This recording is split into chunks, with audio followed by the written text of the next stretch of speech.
정체입니다. KBS 교통정보센터였습니다.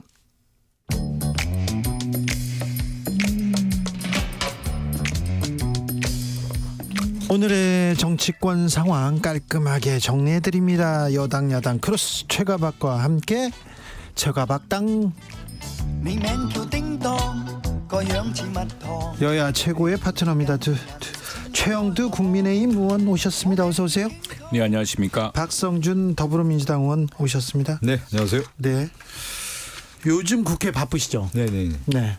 어떤 일로 바쁘십니까? 아니, 저희는 이제 지금 이제 예산 국회로 넘어가긴 했는데요. 네. 이제 지금 쟁점들이 많아요. 이제 11월 9일 날 노란봉투법하고 방송 3법 처리가 예정이 돼 있고요. 11월 9일 날이요? 그리고 이제 지금 현안들이 좀 있지 않습니까? 네. 국힘당 김기현 대표가 던져놓은 이 문제를 이제 수습해야 되는 건데 네. 김포의 서울시 편입 문제가 나왔는데 결국은 이제 국민의힘의 안에서 자중질환이 일어나고 있는 거 아니에요? 출제를 잘못하다 보니까 문제가 맞냐 틀리냐 가지고 막 논란이 됐는데 실제 그 출제 자체가 잘못됐단 말이죠. 서울시의 경쟁력뿐만 아니라 국가의 국토균형 발전, 지방 시대를 어떻게 하겠느냐 이런 문제가 아니라 네. 선거용으로서의 정치 쇼 형태로서의 문제 제기가 됐기 때문에 지금 예. 국민의힘 안에서 자중질환이 일어나고 있는 모습이고 이것을 또 야당 입장에서는 좀 정리를 해야 되는 것이죠. 네. 최영두 의원님. 그거는 김포 문제는 오히려 민주당이 자중질환을 겪고 있는 것 같은데. 민주당이요? 예, 아니, 예. 아닙니다. 저희는. 민주당이 그런 것 같은데 지금 이 김포 문제는 지금 우리가 사실은 김포 문제와 불거지는 그 시점에 대통령이 직접 참석한 국토균형 발전 계획에 대한 그 지방자치와 네, 지금은 예. 지방시대 이런 그렇죠. 얘기했죠. 했었죠. 그 경북에서 했나요? 해가지고 우리 제 같은 경우는 제가 경남도당 위원장을 하고 있는데 경남에 같은 경우에 경남의 그 네 거점 중심으로 해가지고 산업과 관광, 문화, 의료복지 발전 계획 같은 것들, 교육 같은 것도 해서 다 확인되고 있거든요. 그렇게 하고 있는 것인데 김포 문제는 좀 일반화하기는 어렵고 김포 문제는 좀 특별합니다. 저게 우리 김기현 대표도 어저께 의원총회에서 설명을 했는데 저게 우리 당에서 뭘 던졌다기보다는 이게 그 민주당 경기지사가 지금 경기도가 지금 오히려 팽창하고 있지 않습니까? 경기 남북도를 나누겠다 하면서 이게 경기도가 묘하게 그 경기도가 접경하지가 않고 인천하고 서울하고 접경하고 있습니다. 그리고 또 북쪽으로는 한강을 넘어서 고양시랑 있지만 사실은 땅으로 보자면 서울 인천과 접경하고 있거든요. 그러니까 이게 지금 경기남도도 아니고 북도도 하고 상당히 그 어정쩡한 위치가 되니까 그러느니 우리는 차라리 그러면은 서울로 편입하고 싶다라고 김포시장하고 김포시의회 또 김포 시민들이 지금 뭐 어차피 생활의 80~90%가 서울 연계다 해서 난 특별한 문제고요.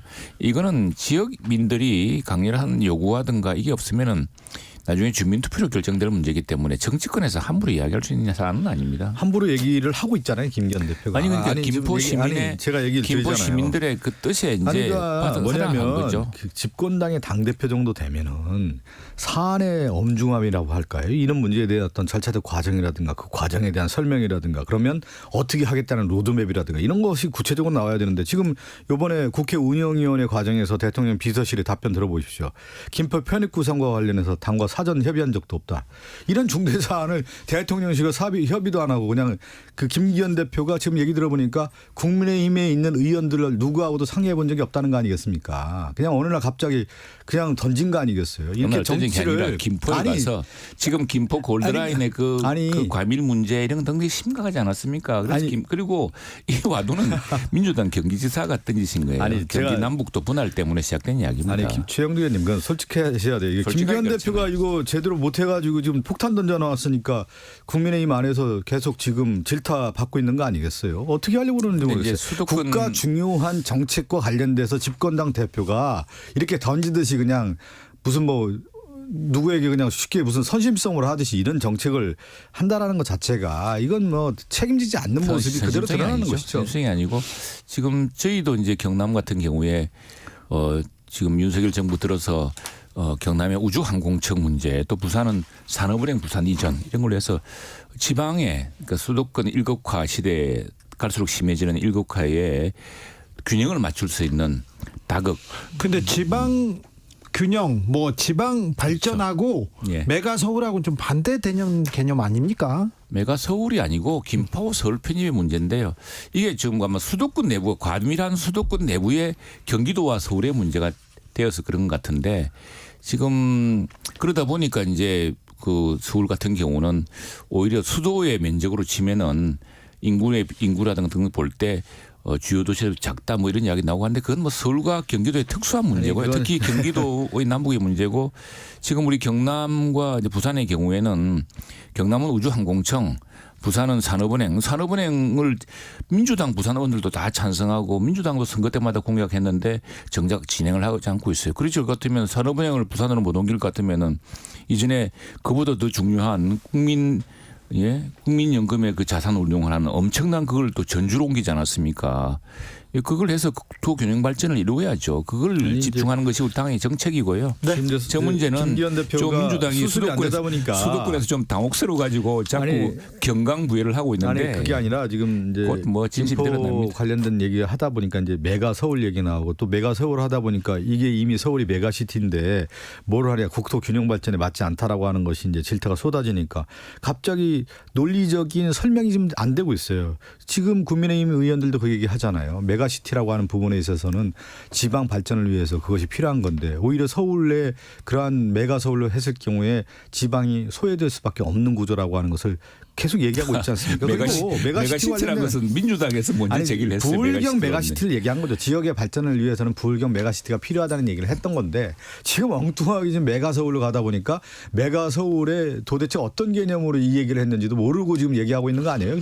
네. 김포의 문제고. 좀 제대로 좀 정책을 좀 발표하십시오. 이거는 뭐 우리 당에서 김기현 대표 말씀을 하시던데 매우 조심스럽게. 아니요. 이건 이런 문제 아닙니다. 이거는 그 지역 주민들이 굉장히 움직여서 그 주민들의 이제 그 의견에 응답하는 문제이고 결국에는 이건 사실 행안부 장관이 발동해 주민투표를 해야 되는 문제입니다. 그래서 간단치가 않습니다. 간단치 않은 거죠. 왜 그러냐면 김포 문제뿐만 아니라 그 주변에 하남, 의정부, 고양 아니죠. 그렇게 뭐 막 광명 다 얽혀 있는 문제이기 때문에. 이게 그게 정치권에서 제기한 게 아니라 그 지역 사람들이 그렇다면 우리도 그게 낫지 않느냐는 지역 주민들의 기대가 있는 김포 것이죠. 얘기는 여기까지만 하겠습니다. 네. 자. 재보궐선거 이후에 지금 국민의힘이 여러 이슈를 던지고 있습니다. 대통령부터 나부터 나서서 국민의 얘기를 듣겠다 하고 민심을 경청하겠다는 얘기도 했는데요. 지금 계속 대구에 가십니다. 대구시장에 방문했고 오늘은 윤석열 대통령, 박근혜 전 대통령 사저에 이렇게 방문하셨어요. 왜 대구에 이렇게 가실까요? 대구시장에 계속 가시고 계십니다. 대구에 얼마 전에 간 거는 서문시장 갔어요 그때는. 아니 얼마 전에 간 거는 이제 바로 국토균형 발전 지방시대 그거 이제 발표하러 그때 마침 그때 아마 시도지사 모임이 경부에서 있지 않았나요? 그래서 이제 그리 가신 것 같고 또 대구에 갔습니다. 네. 지금 얼마 전에 왜 박정희 대통령 서거 기념을 해가지고 행사장에서 대통령 만났지 않았습니까? 네. 뭐 그런 계기가 되지 않았을까 싶은데요. 그러니까 한번 만났으면 됐는데 또 가요. 뭐 이야기할 마산 창원이 아니라 이제 이렇게 해석이 되는 것이죠. 이제 그 윤석열 대통령이 이제 하나의 설명은 집권 기반 자체가 흔들리고 있는 거 아니겠습니까? 그 반증이 이제 되다 보니까 집토끼를 확실하게 잡고자 하겠다라고 하는 의지의 표현인 것 같고요. 결국은 이건 뭐냐면 대구 경북 TK 민심 자체가 흔들리고 있다라는 각종 여론조사가 나오고 또 그 민심을 전달하고 하는 사람들이 대통령이 얘기하지 않았겠어요. 그러면 대구 경북 민심도 만만치 않다라고 하는 것을 그게 아마 얘기를 했겠죠. 그러면 당연히 대통령이라 집권에 있는 세력들은 우리는 다시 그래도 TK를 잡아야 되는 거 아니냐. 집토끼 잡으러 또 간 거죠. 그런데 이것이 악순환되는 거예요. 정치라고 하는 것은 확장 단계는 결국은 중도 외연 확장을 하는 거 아니겠습니까? 수도권 확장해야 되는 건데 다시 TK라고 하는 요새에 들어가서 안주하려고 하는 모습 자체가 국민들에게 어떻게 비춰질 수 있겠습니까? 그리고 정치라고 하는 것은 결국은 지역을 탈피하고 세계로 나가야 되고 국민을 하나로 묶어내야 되는 것이 정치 아니겠습니까? 그런데 지금 그렇지 못한 정치죠. TK로 지금 돌아가는 거고 지역을 갈라치기 하고 있는 것이 대통령과 집권 세력의 모습이기 때문에 국민들의 질타는 계속 이어지겠죠. 최영도 의원님. 네, 아니 국민들의 그런 민심을 듣고서 특히나 근데 그동안 좀 강고한 지지 기반이었던 대구 경북에서 어떤 민심의 변화가 있다면 그 민심을 들어가는 것도 당연한 거 아니겠습니까? 그리고 지금 얼마 전에는 우리 젊은이들도 만나고 또 지금 경기도하고 전체가 지금 교통 문제, 뭐 GTX 문제 이런 게 있기 때문에 그런 그 GTX 얘기했죠. 수도권 시민들의 어려움의 현장을 찾고 민심을 찾는 건 좋은 일 아닙니까? 민심의 변화라든가. 아니 민심을 민심의 듣는 얘기는 듣는다 좋죠. 그런데 일부러 조금 좀 비판적이거나 생각이 다르다거나 나한테 조금 부족하다던가 그런 쪽에 가서 얘기를 하는 게 정치인의 기본적인 행보일 텐데. 지금 수도권이라든가 그 급박한 문제가 있고 하는 것이고 다음에 그렇게 치면은 이제 광주인데 우리 당의 이뇨한 혁신위원장 그렇고 대통령도 그러시고 광주 행사 광주에 빠진 적이 있습니까? 오히려 우리 지역 같은 경우는 왜 광주만 너무 자주 가시느냐 이런 말들도 있어요. 아 그런 얘기가 있어요. 당연히. 그럼요. 이뇨한 혁신위원장도 광주 가고 하지 않았습니까? 저는 그 지도자의 유형이 한 3가지가 있다고 해요. 미래에서 온 지도자가 있고 현재 지도자가 있고 과거에서 온 지도자가 있는데 미래에서 온 지도자는 결국 국가의 비전을 얘기를 하고 네. 실질적인 어떤 성장에 대한 얘기들을 많이 하게 돼 있고요. 현실적인 지도자라고 하는 것은 현실의 실용주의 정책을 편단 말이죠. 현재의 지도자는. 근데 과거에서 온 지도자들 같은 경우는 대부분 이념을 강조하게 돼 있습니다. 그리고 갈라치기 하고 있고 그것이 이제 윤석열 대통령의 리더십이 저는 과거형 지도자라고 하는 건데 그러면 국민들을 만나서 뭐를 해야 되면 현재의 실용적인 문제, 국가 현안에 대한 문제를 해결하고자 하는 답을 내놔야 되는 거예요. 그것 중에 하나가 뭐냐면 민생 경제 문제 아니겠어요? 그거 어떻게 하겠다는 얘기가 나와야 되는 거고 또 하나는 뭐냐면 이념을 탈피해야 되죠. 국가가 앞으로 어떻게 가야 되겠느냐 얘기를 하고 미래 성장 동력을 얘기해야 되는데 지금 오늘도 그런 얘기 나온 거 아니에요. 운영위원회에서. R&D 예산 다 삭감하고 지금 청년 일자리 예산 다 삭감해놓고 대통령실 예산은 정작 늘리고 검찰의 특활비 예산은 늘렸단 말이에요. 이게 말이 되냐 이거예요. 제가 지난번에도 얘기했죠. 제가 정무위원회에서 하는데 국가보훈부에 그 보훈한 사람들에 대한 지원책을 줄여놓고 오히려 보훈부 교육 예산을 늘렸단 말이에요. 교육 예산 그것도.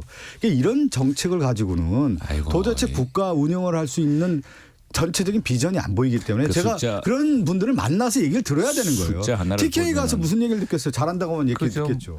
그 민주당은 그래 놓고 다 딸 나라가 있습니까 지금. 민주당에서 다 이렇게 지난 5년 동안 만들어둔 그 좋은 나라에 지금 있다 보니 생기 문제를 함께 풀고 있는 거 아닙니까. 그런데 남의 문제처럼 그렇게 이야기하면 서운한데 네. 자 보십시오. 지금 왜 긴축을 할 수밖에 없냐 그러면은 첫 번째 그 다른 나라들은 확장 재정을 했다가 일찍부터 긴축을 했어요. 해가지고 상당히 돌아섰는데 지금 국제금융기관이나 시정평가기관이 지금 우리나라의 가계부채라든가 그다음에 우리나라 국가 재정의 국가 부채 확장 속도가 굉장히 빠르다고 걱정을 하고 있습니다. 우리나라가 개방 경제이다 보니까 그 신용 등급이라는 게 바로 그 국가 경제에 미칠 영향이 크거든요. 또 두 번째는 지금 경제가 전 세계적으로 안 좋다 보니까 수출이 옛날처럼 지난 정부가 물론 뭐 잘해서 그랬습니까? 지난 정부의 SK, 현대 뭐 그다음에 삼성 이런 데서 어마어마한 천문학적 수출을 하면서 참 법인 시대 많이 거치고 했는데 지금은 수출 자체라든가 매출 자체가 줄다 보니까 이 세금 자체가 줄었어요. 그 세율 문제가 아닙니다. 다음 세 번째는 자 그렇게 하면은 결과 방법은 국채를 발행할 수밖에 없는데 국채라는 걸 발행하면 또 국채 조달 때문에 시중 금리가 오릅니다. 그러다면 결국 그게 서민의 금리 고금리 폭탄으로 돌아가요. 이런 삼중고 속에서 예산을 줄일 건 줄이고 또 두텁게 우리 서민층 젊은 학생들을 위한 예산을 늘렸습니다. 그리고 지금 민주당에서 예산을 가만히 보면은 이게 10억 20억 그런 작은 수치의 조정을 가지고서 침소봉대 경강부회를 하시는데 정말 꼼꼼히 살펴야 되고 그다음에 R&D 예산만 하더라도 그동안 이제 R&D를 늘려서 좋으면 좋죠. 그러나 집중할 R&D가 있고 관성처럼 R&D를 지금 국가 재정이 우리가 풍성풍성하고 어디 돈을 많이 뽑을 수 있으면은 그렇게 나눠주기 식으로 하겠지만 그 점을 이제 조정하는 과정이고 지금 R&D 문제에서는 국가적인 논의가 국회 논의가 시작됐기 때문에 아마 큰 원칙은 큰 덩치부터 예산을 좀 긴축해서 비율을 하다 보니까 생긴 문제 같은데 꼭 필요한 부분은 이제 국회에서 감액과 증액 조정을 같이 그치게 되는 거죠. 네. 예. 저는 참 답답해요. 긴축 재정을 한다고 해놓고 긴축 재정을 왜 하는지도 제대로 설명을 못 하고 있고 사실은 그러면서 그 예산 조정을 어디에서 선택과 집중을 하고 국가의 성장 동력을 어떻게 만들고 이런 것들에 대해서 국민에게 설명하면서 하나하나 가야 되는 건데 그런 걸 하나도 없이 예를 들어 지금 얘기하잖아요. 검찰 특활비는 늘려놓고 검찰 또 특활비 하나는 얼마? 들어보세요. 네, 그다음에 대통령실 예산은 늘려. 다른 데는 예산 다 줄여놓고 정작 대통령실 예산 늘린다고 하면 자, 누가 그걸 받아들이겠습니까? 예산의 선택과 집중 그리고 지역의 국민들이 못 받아주는 선택과 거죠. 집중 국민들은 어떻게 볼지 아니 그 지금 대통령 순방비도 예산을 올려놓은 거 아니겠어요? 예산 그 1, 2억 올린 가지고 누가 참그 받아들이지 못한다는 아니 지금 이 거죠. 어려운 시기에 국가적으로 풀기 위해서 외교 안보가 중요해지지 않습니까? 맨날 민주당은 뭐 가서 여기까지 하고요. 하지만. 오늘 저기 KBS 사장 인사청문회가 열리고 네네. 있습니다. 언론인 출신 두 분은 어떻게 보고 계십니까? 먼저 최영두 의원님. 그렇지. 이게 뭐 아침에 좀 파행됐다면서요? 네, 아침 파행됐어요. 예, 예. 고민정 의원하고 장제원 위원장하고 이렇게 설전을 주고 글쎄 받더군요. 그왜 장재원 위원장 청문회입니까? 왜 장재원 위원장을 상대로 그렇게 몰아붙여가지고 그런 자초를 하죠? 왜 고민정 의원을 가지고 그랬을까요? 누가 그랬습니까? 장제원 위원장하고. 장재원 우리 위원장이 내가 보니까 위원장 아닙니까? 상임위원장이다 보면은 발언 건데 저희도 상임위에 보면은 간혹 이제 그 의사 진행 발언을 통해서 네. 이 의사 진행을 방해하는 경우가 들어 있습니다. 그래서 그런 것들을 통제하다 보면 서로 막 그러는 TV 보면 다 모양인데. 알잖아요. 누가 그 TV 보면 알죠. 장재원 위원장이 과잖아요. 뭘 과해요? 다 케이스 바이스 케이스. 지나치잖아요. 지나쳐요. 지나치고 지나쳐요? KBS 박민 사장과 관련된 부분에 대해서 도덕적 검증하고 인사에 능력 있는 부분에 대해서 검증을 야당 의원으로서 인사청문위원으로서 당연히 하는 거 아니에요? 거기에 따라서 질문을 아니, 하는 것인데 야당에서 여기에서 인사청문을 장재원 의원이 이렇게 방해하면 아니 되겠습니까? 그리고 인사청문을 할 때는 결국 이제 하나하나 증거로 장재원 해야 위원장 되는데. 그 옹호하는 거 아니겠어요? 박민 KBS 사장 관련해서 낙하산 인사 아닙니까? 낙하산 인사하고 지금 KBS 점령군으로 들어오는 사람인데 무슨 점령군이에요? 정말 제대로 할 수 있는지에 대해서 청문위원으로서 검사하고 당연히 또 근데 이제 보니까 인사 청문 자료도 제대로 제출을 안 했다는 거 아니에요? 그러면 거기에 대해서 질타를 하는 건 당연한 거죠. 야당 의원으로서. 아니 청문 그러면 자료 오히려 위원장이 자료 제출해라. 정정당당하게 해라. 이렇게 해야 제가 위원장의 민주당 역할이 맞는 주장을 것이죠. 다 들어보면은 저도 이전 우리 야당일 때 민주당 뭐 이렇게 청문회 해봤지 않습니까? 해보면은 역대로 다 똑같아요. 그 자료 제출 비율이. 그리고 자료 제출 안 했던 거 안 하는 거고. 근데 입장 바뀌었다고 이제 그걸 통째로 물러나고 지금 그리고 민주당에서 주로 이 청문회 때 보면 요즘 좀 난폭한 것이 뭐냐면은 무슨 청문을 하느냐 알아서 물러나라는 식으로 이렇게 청문장에서 하니 상임위원장이 그냥 가만히 있을 수가 있습니까? 구체적인 이야기를 하시라 이렇게 되는 것이죠. 그렇게 보니까 이제 경로 요강 같은데 아니 그럼 무슨 낙하산입니까? 그러면 KBS 사장 과전에 박건상 사장이라든가 그다음에 저 한겨레 출신의 정현주 사장은 그러면 그때는 뭡니까? 그거는 폭격수였습니까? 무슨 그런 말씀을 하세요. 언론인으로서 자, 검증을 받아서 하면 되는 것이죠. 박민 KBS 사장 후보자 인사청문회가 있습니다. 인사청문 보고서가 어떻게 될지 모릅니다. 야당에서 민주당에서 이분에 대해서 어떻게 평가할지도 모르고요. 그런데 대통령이 예전에는 인사청문회 청문 보고서 채택 여부와 관계없이 임명을 하곤 했었는데 이번에도 이게 가능할까요? 이번에는 이동관 방통위원장 후보자 탄핵이란 문제도 지금 걸려 있습니다. 박성준 의원님. 그 지금 이동관 방송통신위원장의 이 방송 장악이라고 하는 것이 그대로 드러나고 있고 지금 언론 단체들 다 얘기하고 있잖아요. KBS뿐만 아니라 MBC, YTN 그리고 기존의 이제 언론사 기자들의 자유 취재와 관련된 부분에 대해서 검찰이 수사하고 압수수색하고 그 정정 보도한 부분에 대해서 객관적 사실에 대한 보도가 있는지에 대한 것이 따지지 않고 압수수색부터 하는 거 아니겠어요? 지금 그런 관련된 부분에 대한 것들이 나오고 있는 거고 이동관 방송통신위원장은 이미 지난번에도 우리가 많은 논의를 했지만 대통령의 의중에 따라서 움직이는 분 아닙니까? 방송이라고 하는 것은 결국은 객관성, 공정성을 담보할 수 있는 인물이 돼서 운영해야 되는 건데 지금 그렇지가 못한 것이 언론계 현실이고 그것은 또 언론에 있는 현장에 있는 목소리가 들어봤을 때 적절하지 않다는 거 아니겠어요? 이동관 방송통신위원장이에요. 그 민주당 뭐 따져봐야 되는 민주당 것이죠. 일부의 주장이죠. 주장이고 지난번에도 구속됐어야 하는 사안이라는데 구속됐을 사안이면 가만히 지금까지 온전하게 했겠습니까? 그런데 저는 이렇게 봅니다. 지금 우리 방송이 가장 심각한 문제가 아주 엄정한 균형을 잃었다는 게 문제예요. 특히 공영방송. 예, 방송의 편성이라든가 보도의 내용이라든가 보면은 그래서 상당수 국민들이 생각하고 있는 거 아니겠습니까? 근데 민주당은 이제 그 문제에 대해서 침묵하고 있지만 지금 예컨대 대선 보도라든가 정치 보도를 보면은 우리 KBS가 주로 전범으로 살아봐야 될 게 어느 것입니까? BBC 아니겠습니까? 뭐 또 NHK도 있겠지만 일본 방송이니까 싫다니까 빼고 BBC 보세요. BBC는 정말 그 이퀄리티. 네. 시간에 또 타임 이퀄리티라는 걸 엄청나게 존중합니다. 그래서 나는 이 지금 박민 사장 후보자도 그렇고 우리 지금 이동관 네. 방통위원장도 방송에 정말 균형과 공정이라는 기준으로 지금 저희들은 이게 상당히 한쪽으로 기울어져 있다고 봅니다. 균형 최영도 의원님 기자 하셨으니까 기자 선배니까 제가 말씀드리는데 방송의 공정성이 가장 무너졌을 때라고 이렇게 지적될 때가 이동관 이명박 정부 아닙니까? 그 당시 뭐 그런 무슨 어떤 근거로 그런 이야기를 합니까? 아니 근거가 아니라 지금 현실을 얘기하고 그거에 대한 언론계에 있는 현장에 있는 목소리를 다 들어봤을 때 언론의 가장 퇴행 구조가 이명박 정부 때 아니었습니까? 어떻게 그걸 보자면 다시 우리 또 돌린다라고 하는 것이 보면 당시에 또 어떤 자기 또 생각이 있고 그때 조금 입장이 달랐던 거 아닙니까? 저는 이명박 대통령 주변 사람들 부패만 이거 취재하고 그것만 기사 썼어요. 다른 건 안 하고. 그래가지고 취임하자마자 외국 갔잖아요. 외국 갔다가 그렇지만 전 무죄 받았어요. 그러니까